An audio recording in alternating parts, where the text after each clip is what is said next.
All right, so the last thing I want to talk about, let me go to the plan level 2 RCP, is dimensioning and overlapping of things and how you would dimension. So if you have lighting fixtures, you want to put the minimum amount of dimensions in. So you can see I have these center lines that are created here. So let me just delete one and I'll create another one. It's under the annotate and detail line.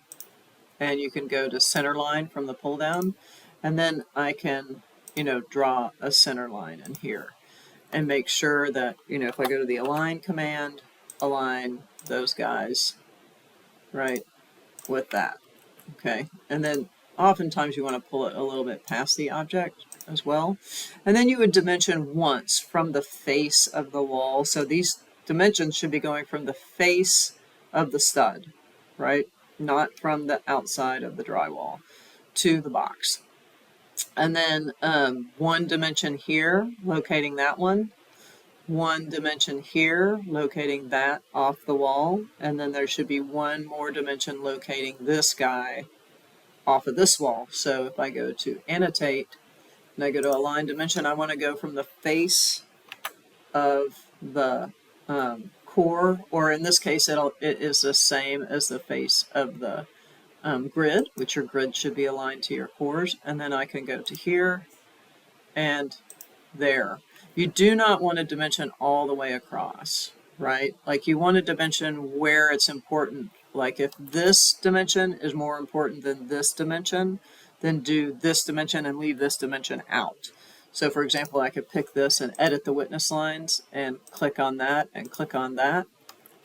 And then in the RCP, I would recommend keeping your dimensions to 1/2 inch if you can.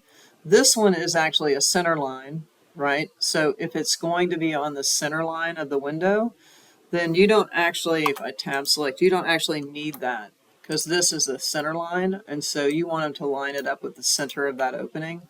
You can use a symbol too if you want to. There's a symbol that is a center line symbol that you can actually use as well if you want to do that on top of that.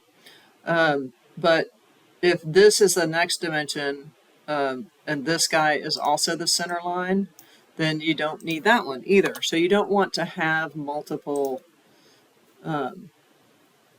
things telling them where things are, right? You just want to have it once. One thing, minimum amount.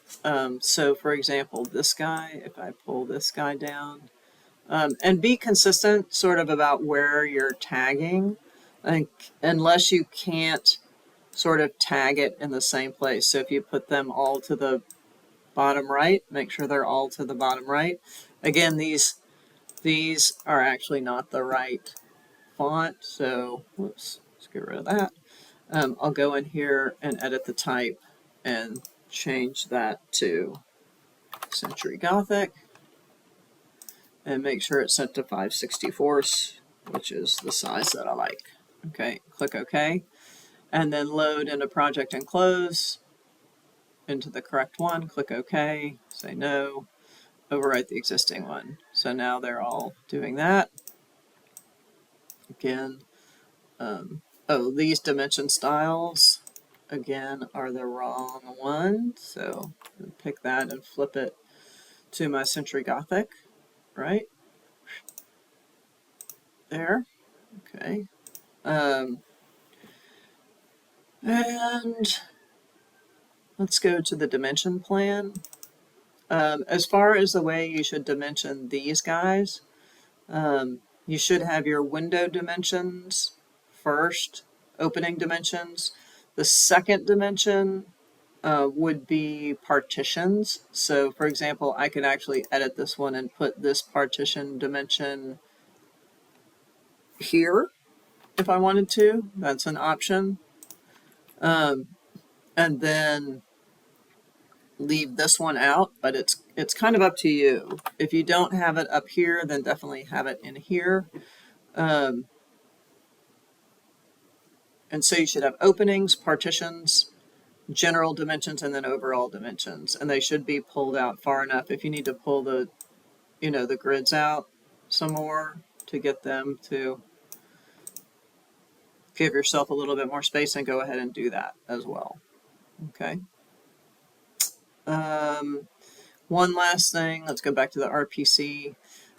It would be nice if in the RPC, let me select all these instances, visible in view, and flip them out for the Century Gothic, so they're all the same.